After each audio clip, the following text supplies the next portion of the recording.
Hello everyone. Hello. Welcome to stage 3 wrap and in general review of Ibiza Vuelta Ibiza MTB.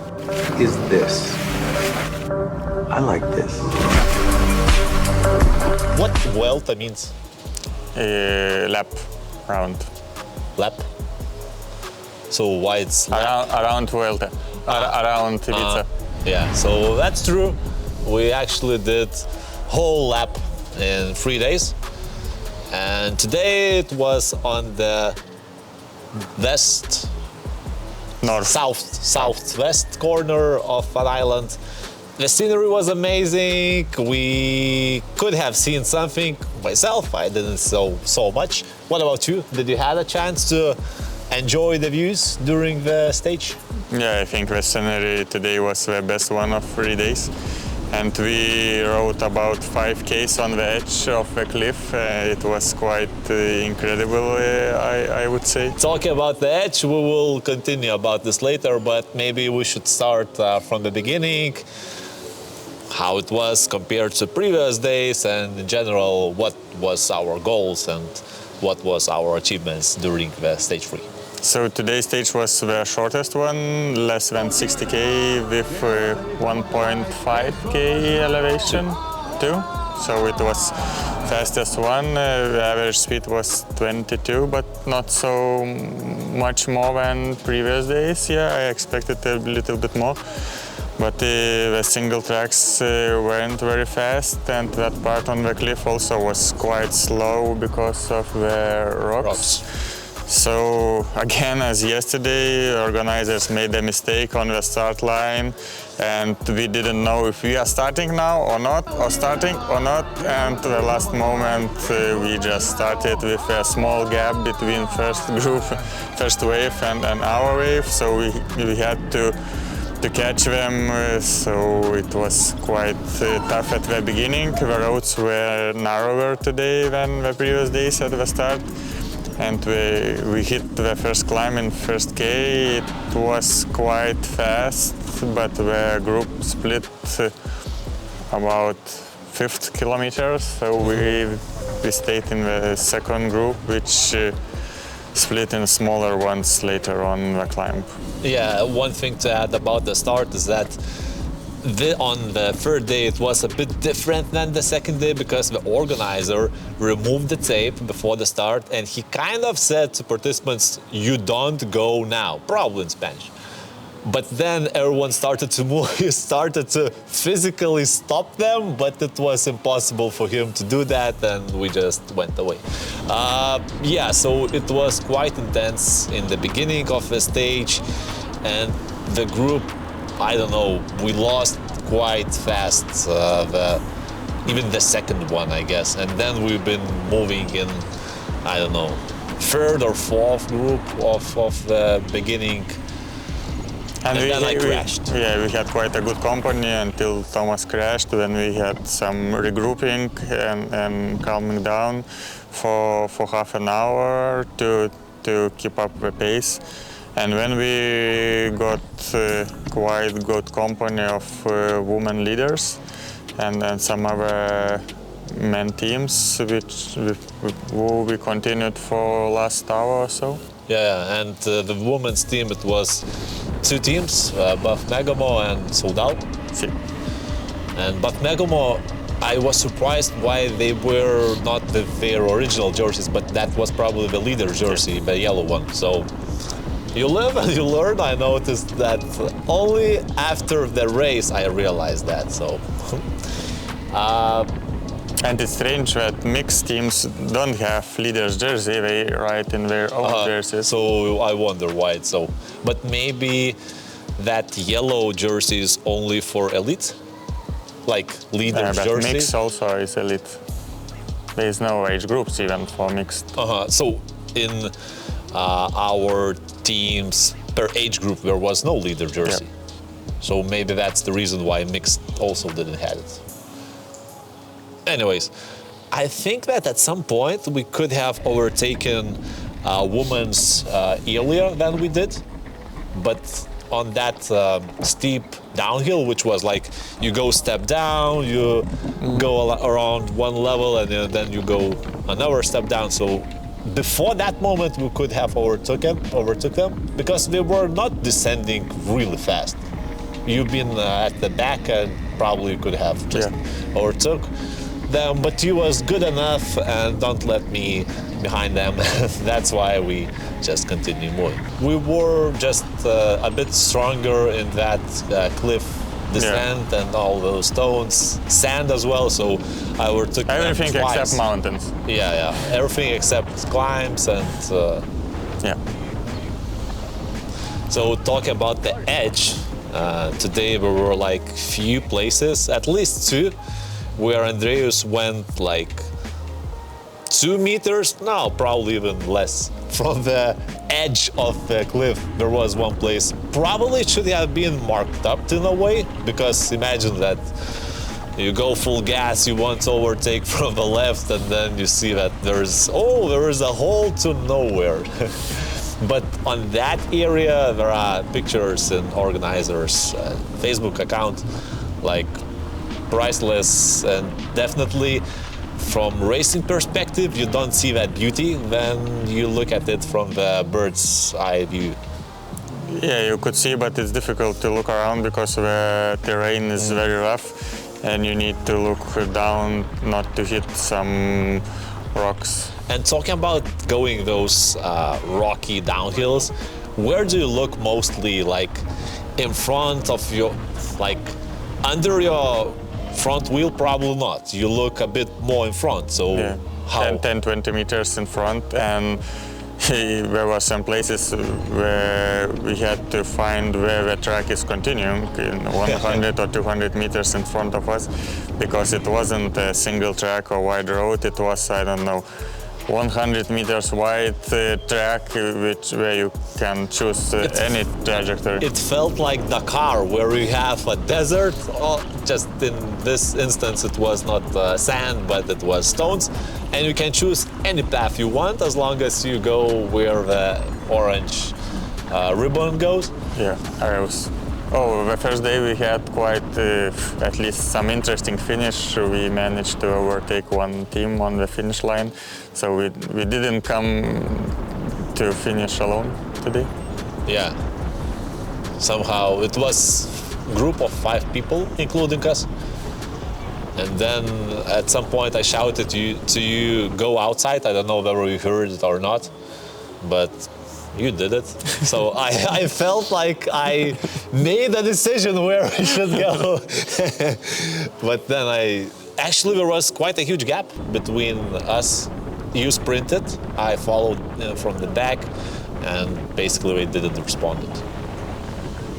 And that team, 154, we haven't ridden with them past days. We passed them a few days.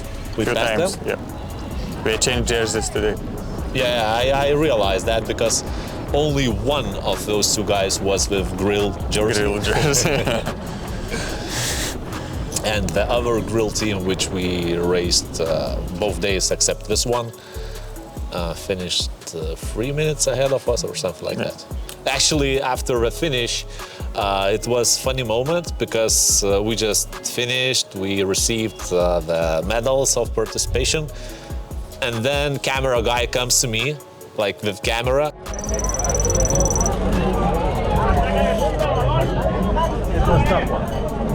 Fast, slippery, but we had to finish, so it's all what needed. Thank you, congratulations.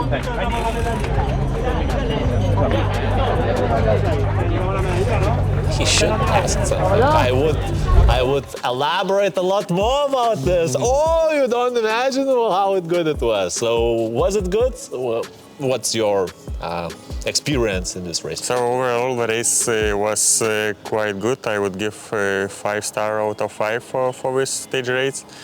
The routes were quite interesting, not very technical, with some technical parts of course. And even today we had one quite tough downhill, I would say. Towards the end? Yeah, one steep one, a short one, but everyone was braking. Yeah, but I think the problem is that if you don't know Spanish, you miss a lot here because most of the information is in Spanish and a lot of information isn't even set or written anywhere. Even that we had meal today after we finished, we just it was success. We saw that they are grilling some food and some giveaways because you saw the line and some other stuff you just know as you are here. So probably you should have you should ask questions in order to figure out things, but you don't know what you don't know. What you don't know, you don't know what to ask. So maybe you just can come to organizers and say, what we don't know, tell me everything to us. So probably would explain, but I didn't took helmets, did you? No. Vida, did you took? So 3 helmets left. Yeah, the queue was maybe it was worth waiting. I just didn't have any space in the luggage. You could have ridden back home with 2 on the bike. We'll see, maybe they still like you there. Probably it could be. So apart from the race course, how was your experience riding in pairs? Was it the first time that you was significantly stronger than your companion, or did you had such experience in the past as well? Yeah, I had experience with Vida. So you rode in mix at some point? We had some races where we had to ride together. So I would say I'm quite good at pacing, and I know what pace to set up for my companions overall, because I did quite a lot of races in my team, in pairs, in other setups, so in training. So for me it was business as usual, I would say. But it's quite difficult to ride with someone you're not riding together, because what is obvious for me, it's not obvious for others. Yeah, that makes sense. And how do you know whether a pace is not deadly for someone? How do you make decisions whether he's not trying enough versus he's dying already? What's the difference between that? Yeah, I would say it's experience. Experience? Yeah. So you hear that someone, actually, I was breathing so hard today, like I don't remember I ever breathed that hard, and at some points I just realized, all right, breathe. I'm trying to calm myself down, because through that erratic breathing, you are making yourself tired even more, I guess. Like, then you try to calm down a bit instead of, I have to follow, and then just calm down, everything will be all right. So that's kind of the difference in terms of the breathing.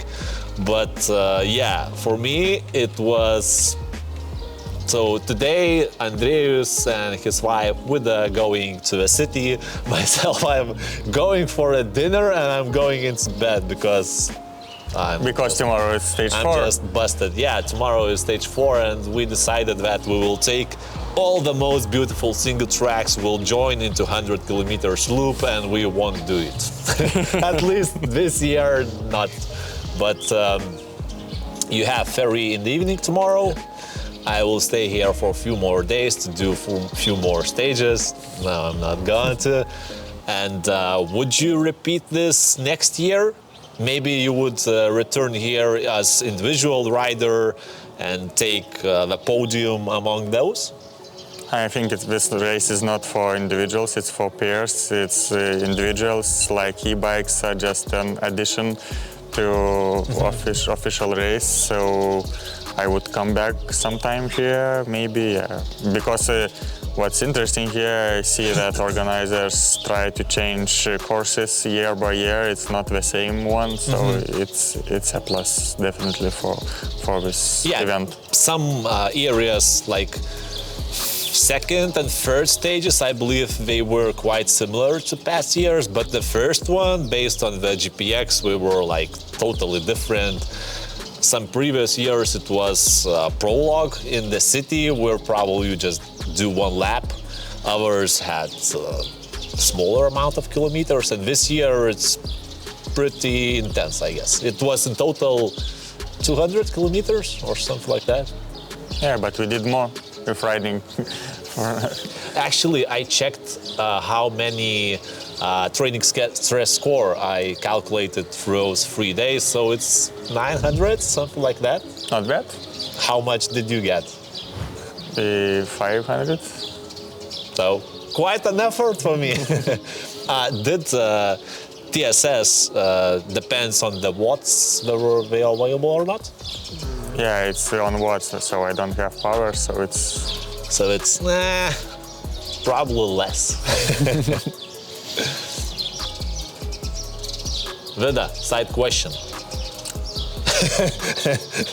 She's scrolling and doing nothing, so... I'm looking at TSS. How much did you got? Today, 238. And you? Who cares? I just didn't got myself tired. I want to ride more. Actually, the bike's waiting for another drive into the city. 190, something like that today. So my heart rate was like maximum 172, average. Yesterday, 173. 373. Yesterday for me it was 360 something, plus ride to the beginning. Oh, so today you could do better. Depends. Oh, Actually, it's because you calibrated the power meter on the start line. potentially. Today weighted, no, NP in Strava was like 290, something like that. Where in previous days it was more. And what did you like most except of the racing part? Food was nice. Actually, organization, apart from the fact that it's in Spanish, it's top level, I guess we can call it. Except those catches where you don't know what's results happening. after finish, no information about tomorrow, no... I know one thing which I didn't like, that there was no available live results or something like that. Basically, we don't even know results of general classification, or We already know. they're already there. But basically, the results appears on the website after like last participant finishes, and then after some time in PDF. Maybe we just didn't know something, but this type of information in 21st century is like... Yeah, but it was printed Casual. at the finish line. Yeah, but you know, printed on paper on the board, it's a bit... So Lithuanian, I asked what you liked most. we just switched topics. And I like the volunteers because they were not just doing the job, Yeah. which they were doing really good, but they all were Supportive, All of them yeah. were supportive. Yeah, but there was quite a lot cheering stations, even with DJs, with somebody playing guitar, with cheering. So it was quite exceptional in such a race and in such an island.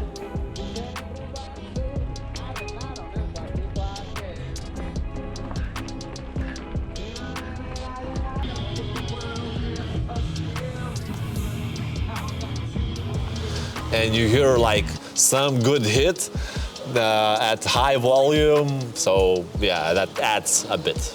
And the choice of the food at food stations was quite good, so you didn't see it. I haven't seen any food points. I have no idea, except the fact that on the first day I took someone's water away. Sorry for that. I didn't know that it was supposed to be for someone else. That can be a wrap. And thanks a lot, Andrejus, for the company. And that's a wrap. And there will be no chess party because it's raining.